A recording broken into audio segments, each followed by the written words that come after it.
এখান থেকে বেরোনোর একটাই উপায় ছিল, চিন্তন। ও ও চলে গেল। এখন কি করব?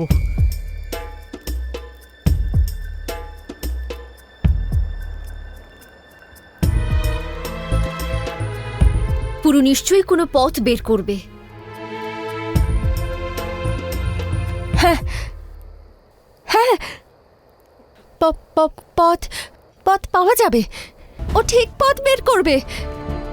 ও তো কত কত ফাঁসিদের মধ্যে থেকে আমাকে বাঁচিয়েছে, দেওয়াল ভেঙে বের করে এনেছে আর পথ করে নিয়েছে। আর কাল কাল আমাদের